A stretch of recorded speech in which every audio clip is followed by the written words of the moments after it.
Shalom Bapak Ibu Saudara-saudara yang saya kasihi dimanapun kita berada. Kita mempelajari firman Tuhan, kita merenungkan firman Tuhan yang terambil dari Roma 13 ayat 8 sampai 10. Roma 13 ayat 8 sampai 10. Saya beri judul kasih tidak berbuat jahat terhadap sesama manusia. Saya akan bacakan Roma 13 ayat 8 sampai 10. Janganlah kamu berhutang apa-apa kepada siapapun juga, tetapi hendaklah kamu saling mengasihi, sebab barang siapa mengasihi sesamanya manusia, ia sudah memenuhi hukum Taurat. Karena firman, jangan berzina, jangan membunuh, jangan mencuri, jangan mengingini, dan firman lain manapun juga sudah tersimpul dalam firman ini, yaitu kasihilah sesamamu manusia seperti dirimu sendiri.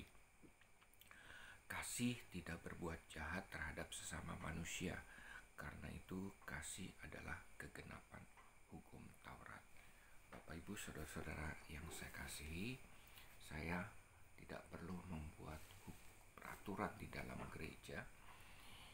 Katakanlah misalnya seperti dilarang merokok selama ibadah. Kenapa saya tidak membuat peraturan itu? Karena saya tidak menemukan pelanggaran ada yang merokok di dalam gereja selama ibadah berlangsung. Kalau seandainya ada yang merokok, bukan hanya 1-2 orang, tetapi banyak yang merokok ketika ada di dalam ibadah, maka saya akan membuat peraturan dilarang merokok selama ibadah berlangsung. Nah, demikian juga kenapa akhir-akhir ini banyak di dalam gereja ada larangan, dilarang untuk mengaktifkan HP, ya. Jadi aturan itu dibuat karena memang ditemukan banyak jemaat yang masih browsing, yang masih melihat HP, bahkan main HP selama ibadah berlangsung, sehingga banyak gereja membuat peraturan dilarang main HP selama ibadah berlangsung. Nah, Bapak Ibu Saudara-saudara yang saya kasihi, peraturan itu ada oleh karena adanya pelanggaran. Demikian juga dengan ketika manusia berbuat dosa, maka Tuhan membuat hukum Taurat. 10 perintah Allah Tuhan buat untuk apa?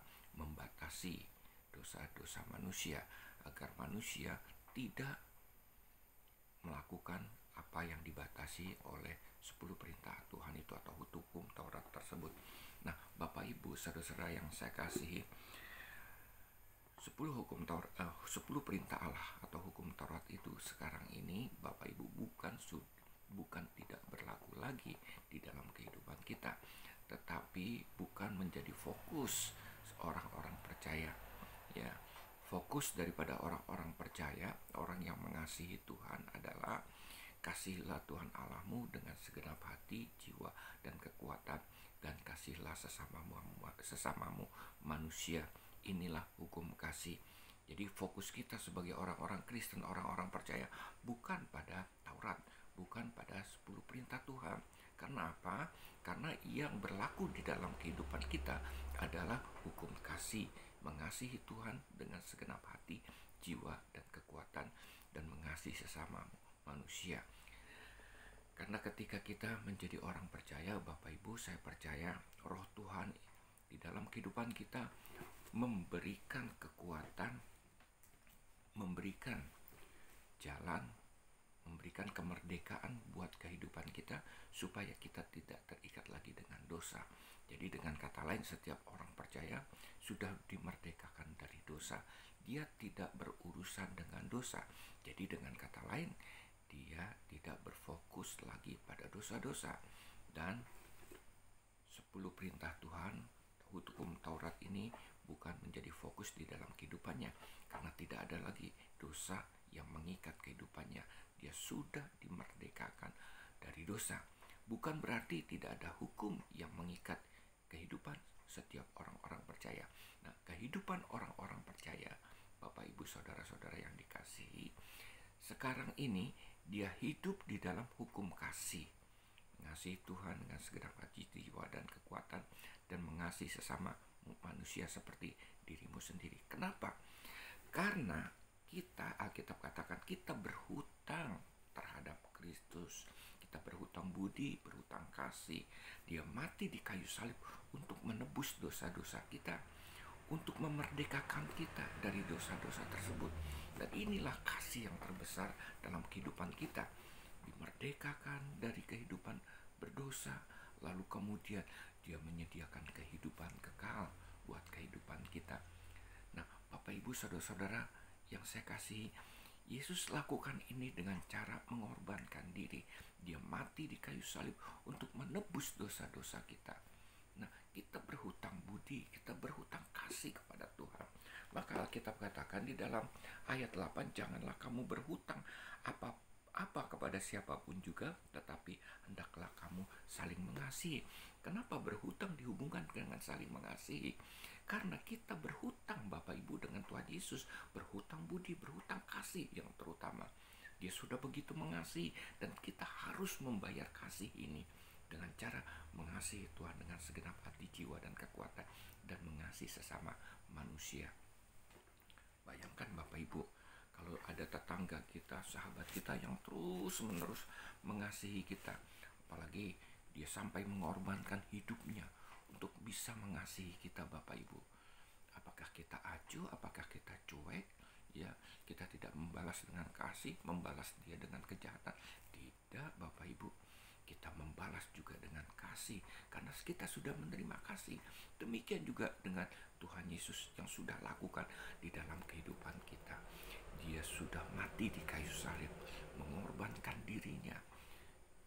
Untuk apa? Supaya kita diselamatkan Bapak Ibu, tidak menerima kehidupan kekal, kematian kekal Bapak Ibu, hukuman kekal. Kita dibebaskan dari keberdosaan kita Bapak Ibu. Jadi oleh karena itu di dalam ayat 10 dikatakan kasih tidak berbuat jahat terhadap sesama manusia. Jadi sebagai orang-orang percaya yang hidupnya berhutang kepada Tuhan Yesus Kristus, kita wajib untuk mengasihi sesama kita, mengasihi Tuhan. Alkitab katakan kasih tidak berbuat jahat terhadap sesama manusia, karena kasih adalah kegenapan hukum Taurat.